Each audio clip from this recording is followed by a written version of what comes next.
This filament is more than 4 years old and came with my first 3D printer, the Creality Ender 3. This is the Creality Ender 5 S1.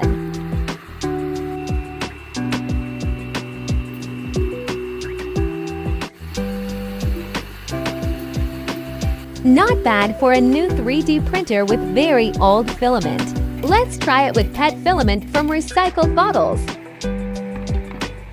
Oops!